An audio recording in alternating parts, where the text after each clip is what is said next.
तर शेतकरी मित्रांनो नमस्कार. कृषी ज्ञान मराठी या आपल्या शेतीविषयक मराठी यूट्यूब चॅनलमध्ये तुमचे पुन्हा एकदा मनपूर्वक स्वागत. मित्रांनो, आजच्या या व्हिडिओमध्ये आपण कांदा पिकामध्ये 05234 या विद्राव्य खताचा केव्हा वापर करायचा आहे, काय प्रमाणात वापर करायचा आहे आणि कशा प्रकारे वापर करायचा आहे या संबंधित आजचा आपला हा डिटेल व्हिडिओ असणार आहे. त्यामुळं हा व्हिडिओ शेवटपर्यंत बघा, जेणेकरून कांदा पिकामध्ये 052 वापरण्यासंबंधित तुम्हाला कुठलीही शंका राहणार नाही. कारण भरपूर शेतकरी सर्व नियोजन व्यवस्थित करतात, पण शेवटी कांदा पोहोचण्यासाठी काही महत्त्वाचे विद्राव्य खत आपल्याला पिकाला द्यायचे असतात, ते देण्यास ते चूक करतात आणि शेवटी त्यांचं उत्पन्न कमी निघतं. तर असं होऊ नये मित्रांनो, त्यामुळे व्हिडिओ काळजीपूर्वक शेवटपर्यंत बघा. या व्हिडिओमध्ये मी तुम्हाला कांद्या फुगणीसाठी महत्त्वाचं विद्राव्य खत, ज्याला की आपण 05234 म्हणतो, याबद्दल माहिती देणार आहे. तर चला आता व्हिडिओला सुरू करूयात. तर मित्रांनो, आधी आपण पाहूयात 05234 या विद्राव्य खताचा आपल्या कांद्या पिकामध्ये आपल्याला फायदा कसा होतो. तर मित्रांनो, 05234 मध्ये 0% नायट्रोजन, 52% फॉस्फरस आणि 34% पोटॅश आपल्याला पाहायला मिळतं. याच्यात सर्वात जास्त प्रमाण आपल्याला फॉस्फरसचं पाहायला मिळतं. यामुळे काय होतं की आपल्या कांद्यामध्ये ज्या राहिलेल्या कांद्याची मानाची साईज आहे ती होण्यास मदत होते. त्याचप्रमाणे कांद्याच्या गाळ्यामध्ये जे अन्नरसचं प्रमाण आहे ते सुद्धा या खतामुळे वाढलं जातं. त्यानंतर आपण याच्यामध्ये एक PGRचा पण वापर करणार आहेत.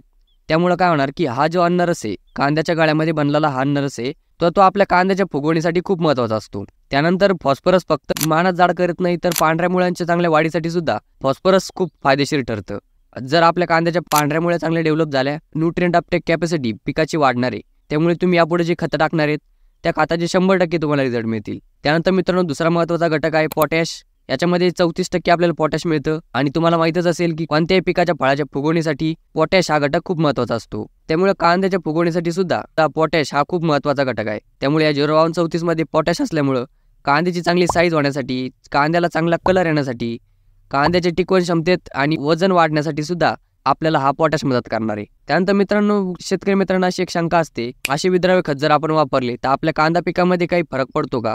तर मित्रांनो, कांदा पिकामध्ये तुम्ही 05234, 0050 किंवा पोटॅशियम सोनाइट असे विद्राव्य खत जर वापरले तर यामुळे तुमच्या टिकवण क्षमतेमध्ये कुठलाही फरक पडत नाही. पण तुम्ही नायट्रोजनयुक्त खताचा 60 दिवसांच्या पुढे जर आपल्या कांदा पिकामध्ये वापर केला तर आपल्याला तिथं आपल्या कांद्याची टिकवण क्षमतेमध्ये फरक दिसू शकतो. त्यामुळे आपल्या 05234 मध्ये सुद्धा 0% नायट्रोजन आहे. त्यामुळे 05234 हे विद्राव्य खत आपल्या कांद्याची टिकवण क्षमता कमी करणार नाही. आता पाहूयात मित्रांनो, 05234 आपण कशा पद्धतीने आपल्या पिकाला देऊ शकतो, त्यानंतर याचं प्रमाण पाहू. मित्रांनो, 05234 हे विद्राव्य खत आपण ड्रीपद्वारे, पाट पाण्यामार्फत किंवा फवारणीमार्फत देऊ शकतो. आता मित्रांनो, सर्वात महत्त्वाचं म्हणजे कांदा पिकामध्ये 05234 या विद्राव्य खताचा वापर केव्हा करायचा. तर मित्रांनो, कांदा लागवड करून 70 ते 75 दिवस पूर्ण झाल्यानंतर आपल्याला आपल्या उन्हाळी कांदा पिकामध्ये 05234 या विद्राव्य खताचा वापर करायचा आहे.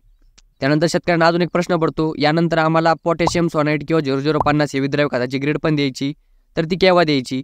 तर मित्रांनो, 05234 सोडल्यानंतर 10 दिवसांनी तुम्ही त्यानंतर 0050 किंवा पोटॅशियम सोनाइट हे विद्राव्य खत सोडू शकता, जेणेकरून अजून बेटर तुमच्या कांद्याची साईज होईल, अजून बेटर तुमचा कांदा फुगला जाईल. तर मित्रांनो, आता आपण पाहिलं की कांद्याच्या फुगवणीसाठी 05234चा आपण कशा पद्धतीने वापर करायचा आहे, कोणत्या प्रमाणात वापरायचा आहे आणि कोणत्या वेळी वापरायचा आहे. त्यानंतर मित्रांनो, यामध्ये अजून एक महत्त्वाची गोष्ट म्हणजे काही वेळेस आपल्या शेतकरी मित्रांच्या कांद्याची अतिरिक्त तिथं वाढ चालू असते, म्हणजे कांद्याची पात पूर्णपणे आपल्या गुडघ्याच्या वर आलेली असते, माना पण भरपूर जाड झालेले असतात, पण खाली कांदा अजिबात फुगलेला नसतो. तर अशा वेळेस समजून जायचं की तुमच्या पिकाची तिथं अनावश्यक वाढ चालू आहे. त्यासाठी आपल्याला 05234 या फवारणीसोबत आपल्याला एक प्लांट ग्रोथ रिटार्डंट पण वापरायचं आहे. बाजारामध्ये असे भरपूर PGR उपलब्ध आहेत, तुम्ही त्याचा वापर करू शकता.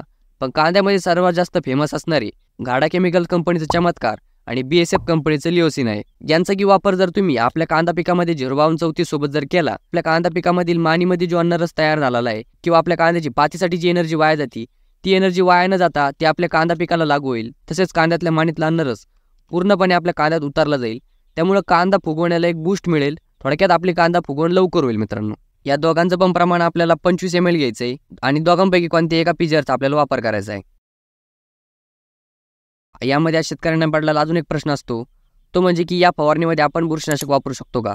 कारण की कांद्यामध्ये अजून एक समस्या असते, ती म्हणजे काजळीची. तरी काजळी कांद्याला येऊ नये त्यासाठी आपण एक बुरशीनाशक वापरत असतो, जसं की इंडोबिल कंपनीचं मर्जर. याचा वापर केल्यामुळे कांद्याला आपली काजळी येत नाही.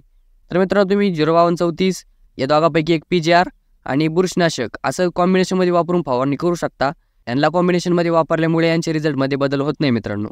यानंतर मित्रांनो, आपल्याला 05234चा वापर झाल्यानंतर 0050 किंवा पोटॅशियम सोनाइट ही विद्राव्य खताची ग्रेड देणं गरजेचं आहे. कारण की फक्त 05234 सोडूनच आपल्या कांद्याची तिथं पूर्ण साईज होत नाही, पूर्ण वाढ होत नाही. चांगल्या कांद्याला कलर येण्यासाठी, चांगल्या कांद्याला पात बनण्यासाठी चांगल्या कांद्याला पत्ती बांधण्यासाठी, कांद्याचे गळे बारीक होऊन चांगला आपला कांदा फुगण्यासाठी आपल्याला 0050 किंवा पोटॅशियम सोनेट हे विद्राव्य खत द्यावंच लागतं. तर याचा डिटेल व्हिडिओ आपण बनवलेला आहे, तो आपल्या चॅनलवरती जाऊन तुम्हाला पाहायला मिळेल. त्याची लिंक तुम्हाला डिस्क्रिप्शन बॉक्समध्ये मिळून जाईल. या व्हिडिओप्रमाणे त्याचा पण व्हिडिओ बनवला आहे की कांद्यासाठी 0050 या विद्राव्य खताची फवारणी केव्हा करायची, काय प्रमाण राहील वापरण्याचं आणि कशा पद्धतीने वापर करायचा आहे, अशा पद्धतीने आपण तो पण व्हिडिओ बनवलेला आहे.